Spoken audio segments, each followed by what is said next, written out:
What is up, y'all? Today we are checking out what apparently is a infamous game theory, man. Like, I've heard so many people on Twitter say this was kind of weird. But yeah, today we're reacting to game theory, the hidden truth of Afton's experiments finally revealed. So I'm assuming this is gonna be like a secret of the mimic theory, saying like maybe we'll finally figure out why Afton did it. Hit the like button, subscribe to Game Theorist, and comment down below. Let's go. Why is everyone hating on this? Or is it one of those things where a theorist has a theory and everyone's just mad?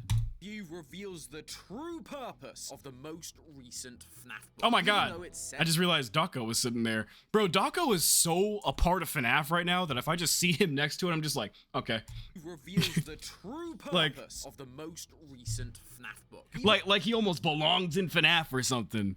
Bro is the face of it. Even though it's set in the Pizzaplex and focuses on characters we know like Gregory and Cassie, its biggest reveals are actually based much earlier in the franchise's history and may reveal something very interesting about our favorite Urple killer. Orple? What the hell? Hello internet, welcome to Game Theory, the show that's always gassing up the importance of tiny details in FNAF books. And just a little while ago, we got ourselves the third and at this point final choose your own adventure style FNAF book, Escape the Pizza. It's really cool that Scott's putting FNAF in the books like that. Adventure where we would take on the role of Cassie, who is playing hide and seek alongside our good pal Gregory as the animatronics go haywire in a prequel to Security Breach. Needless to say, I and most other FNAF theorists were excited for this one. Maybe now we'd get some of the answers we've been desperately seeking to the very confusing lore of that game. But what we actually got was a lot more confounding. Like, the book is fine, but compared to the week before, Return to the Pit, even VIP, it wasn't really giving us anything in the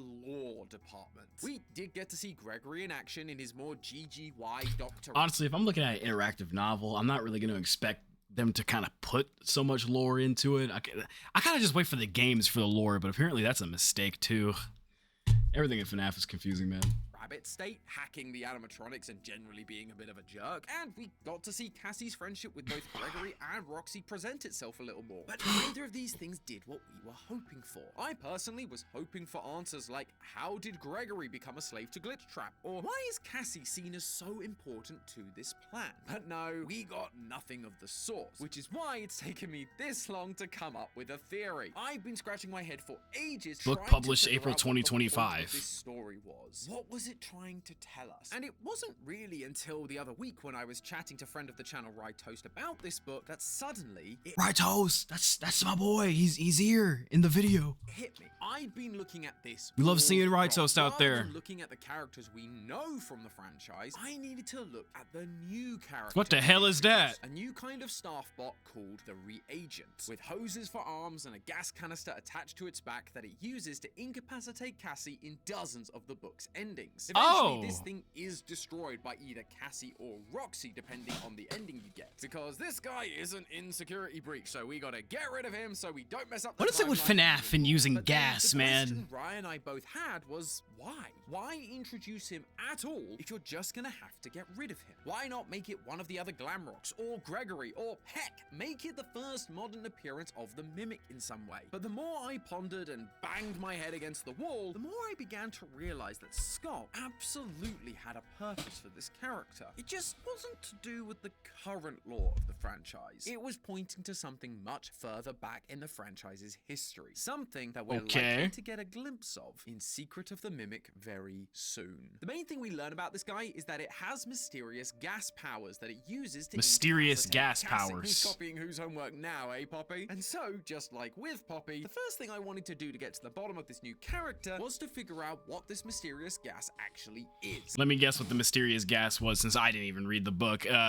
You know, probably putting someone to sleep, like, or making them see hallucinations. That's basically the only applications of gas in this series ever, book or in the in-game universe. Because when you call your character the reagent, that has consequences. A reagent is a real scientific term that refers to a substance or compound that is added to a system to cause a chemical reaction. And you know, if you're gonna use scientific terms to name your characters, that's a cool edit. The heck out of those characters. So what wow, that was actually a cool edit. Mysterious reagent gas. Well, the most standout parts are what it does to Cassie when she what does it do? Eyes and throat burn. The moment you move, vertigo seizes you. What the hell is vertigo? You can't seem to make your arms move right. They're too heavy, as if they're made of lead. You blink, your eyes flooded with tears. Then everything goes dark. Cassie also mentions coughing, fuzzy vision, and dizziness in other parts of the book. So that's a pretty extensive list of symptoms to work with. Immediately, my mind went to something like carbon monoxide, the Oh my silent God. killer. It's a very common but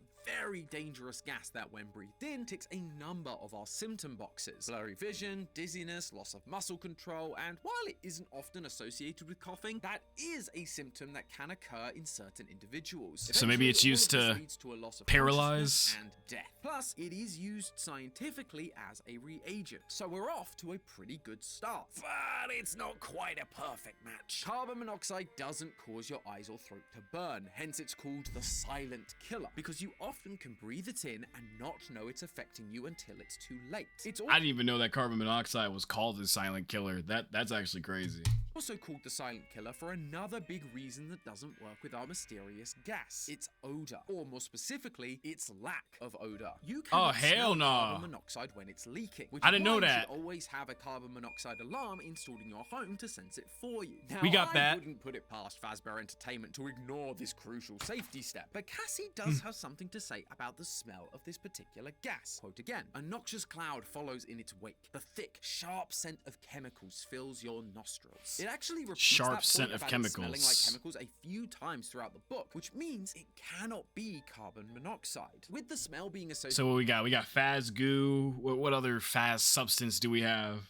Well, I don't know. But I know we got Faz goo. Now we got what? The Faz smoke? The Faz vape? Like what is this? Associated with Faz chemicals vapor? and the reagent being responsible for, quote, cleaning the pizzaplex of organic matter, I wondered if this could be something like chlorine gas. Chlorine is Chlorine? generally used as a disinfectant for things like swimming pools, but in gas form, while it can be used as a reagent, it's also incredibly dangerous. Just like carbon monoxide, it can cause lightheadedness, dizziness, blurry vision, and muscle weakness. But it also has the added effects we're looking for, like the burning sensation in the eyes and throat, which leads to coughing and watering eyes, and it has a strong chemical smell, typically reminding people of cleaning products like bleach. It also has another quality that carbon monoxide lacks. You can see it. In that previous quote from Cassie, we learn that she's not Okay. only able to smell the gas, but see it. Quote again, "A noxious cloud follows in its wake." Sadly, we don't get any descriptors in the book about its color or anything. That would be way too helpful. But the fact that it's That would be visible way at too all helpful. is important for us to bear in mind. And chlorine gas is visible, usually a yellowish green color. So why is this not the end of the video? Chlorine gas seems to be a perfect solution. The problem is that I can't get this clip from Rye Toast's stream out of my head. The tanks in the scuba room, they are labeled nitrogen. But these gas Nitrogen. canisters aren't just anywhere. They're in the basement of the pizzaplex. This nitrogen is being used somewhere in the pizzaplex. And the only thing we've really seen using gas in this building is the Yeah, I know I'm dumb as hell. What does nitrogen do? reagents. That means that the most likely suspect for the gas being used within Fazbear is a nitrogen-based gas, which, as you can tell by the name, chlorine is not. So, we gotta try again. We need a gas that is visible, smells of chemicals, burns the eyes and throat, causes dizziness, heavy limbs, passing out, be nitrogen-based, and be some kind of reagent. This is becoming way more complicated than I intended. Who'd have It thought always that a is game with about a FNAF. possessed animatronic murder bear wouldn't follow the logical rules of the real What if we're not world? even supposed to But know what this nothing is gas not does? determined. And so, I did what any logical, sane person would do in this situation. I looked up every single nitrogen-based gas that has Yeah, the ever FBI must love existed their- and compared it to Bro, like you gotta really think about it, bro. The FBI really must love the game theorists, bro. Like you really must love their search history. Like probably what would a killer use to incapacitate? What would a guy in a bunny suit use to strap people to chairs? Like our symptoms. FBI I'd must like be to ready say to it was raid fun, them. But even the nerd in me was screaming. But it was made a little easier thanks to this video's sponsor, Opera. Thanks.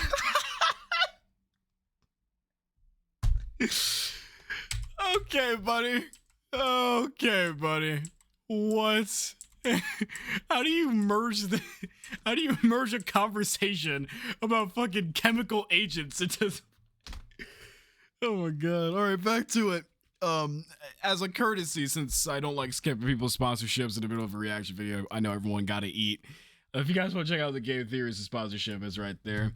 I hope y'all do the same courtesy to me. Watch a couple of ads. All right, sorry for yapping. Let's go. Who cares? Well, as I crossed off options from the list, I was left with only one possibility. Something I'd never heard of. Dinitrogen tetrox. I've never heard that in my whole life. Pungent smell of chemicals. If breathed in, it can lead to every symptom we've mentioned. As the name suggests, it's nitrogen-based, and while it is by default colorless, dinitrogen tetroxide has a fun little quirk that solves that problem. It exists in a permanent state of equilibrium with another gas, nitrogen dioxide.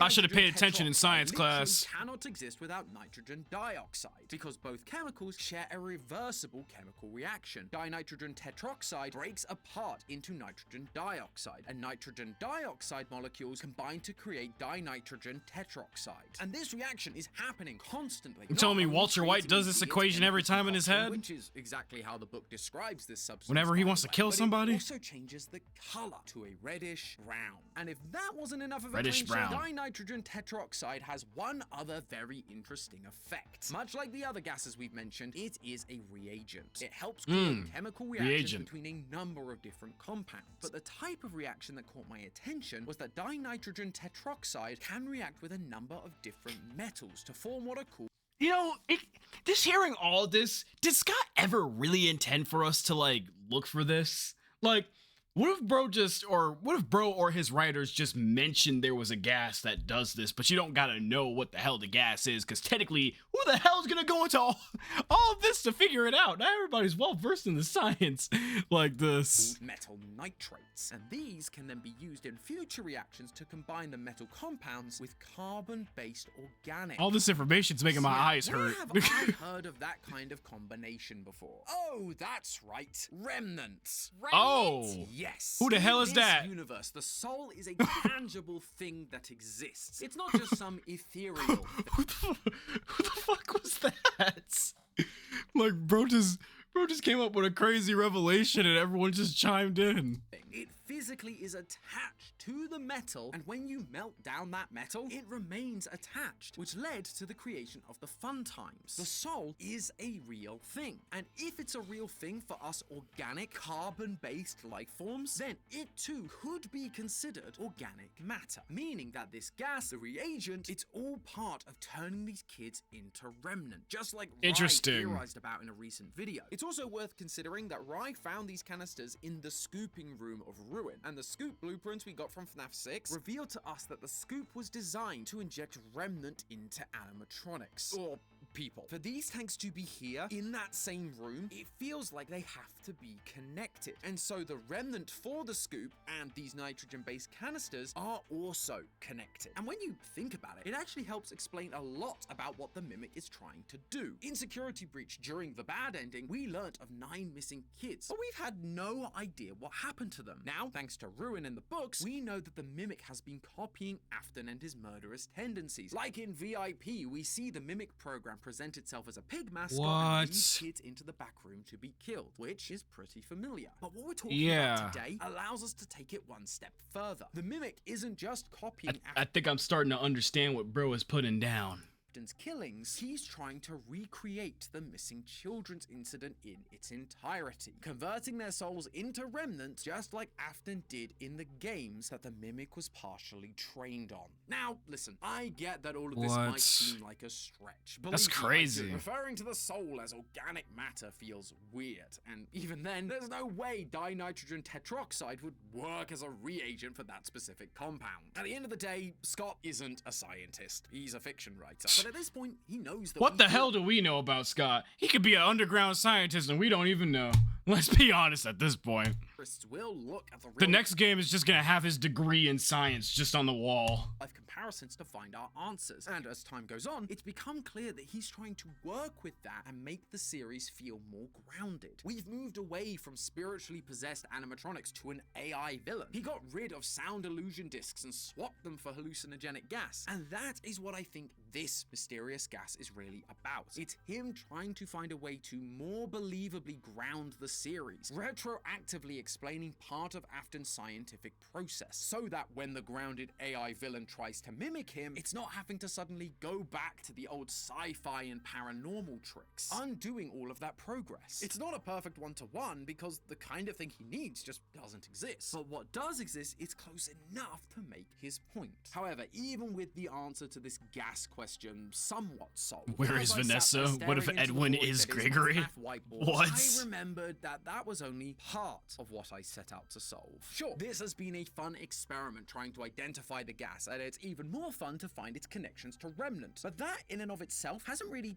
changed how we look at this franchise, outside of the idea that the Mimic is now creating Remnant, not just killing kids, which is fine, but it's not exactly mind-blowing. It doesn't help us understand where this franchise is going, and despite all of this effort, I didn't feel any closer to actually solving the mystery I set out to. Why did Scott introduce us to a brand new character who, in the end, suffers from the classic issue of having to be gone before the end of the book because he wasn't in security breach? Legitimately, at this point, I was at a loss. I was ready Everything to is throw so this confusing with this entire series, theory bro. out and just act like the book didn't even exist. That was until Dorco's interview with Evan Lampe, the creative director of Secret of the Mimic. How carefully are you putting the books in consideration of Secret of the Mimic? We've actually been talking about making this game for a long time, and we were developing the game kind of while these books are coming out. It's interesting to work kind of in dual mediums. Secret of the Mimic was being developed alongside the books. They are directly influencing each other. Once again, I'd been looking at this all wrong. Escape the Pizzaplex appeared to be about security breach, but in actuality, its story is supposed to tie into Secret of the Mimic. So I went back and watched the trailer over and over again, looking for something that connected this game to the weird reagent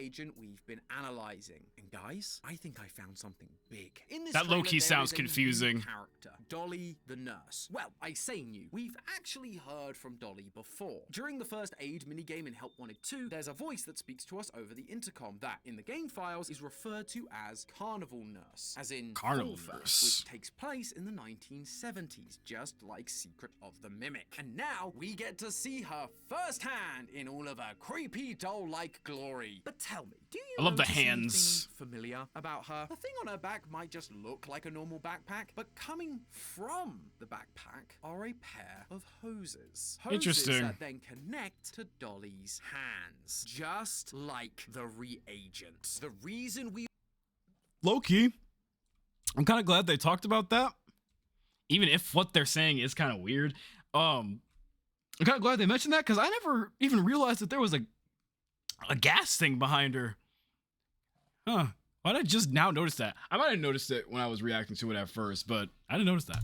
The reason Y'all know we me, are I miss being things. shown reagent Ain't no damn now secret. is because we were being prepped for the new character that was about to be introduced, Dolly, who has a similar design feature and therefore a similar function. And that connection has some wild implications. Because if the reagent is using a gas that helps prepare human kids for remnant creation like we suspect, that would mean that Dolly is doing the same thing. In 1979! What? How? Remnant came about as the result of Afton's experimenting with the animatronics after his son died and he committed the missing children's incident. Now I'm saying it exists 4 years before his son even died? That can't possibly... So yeah, that's where I'm getting confused because it's just like, you know, I'm gonna let him talk because be the case, right? And honestly, at It's first, confusing. I thought so too. But the more I thought about it, the more Weird. I realized that this change actually lines up with a number of other predictions we've made recently about the start of the FNAF timeline. In my first Secret of the Mimic theory, I spoke a lot about Fall Fest, Fazbear's circus that ran throughout the 70s and 80s. Thanks to some tweets from the developers and my love of Shakespearean theatre, I was able to infer that Charlie's death and the missing children's incident were not Afton's first rodeo. He'd actually been killing kids for a long time. But what if it wasn't just the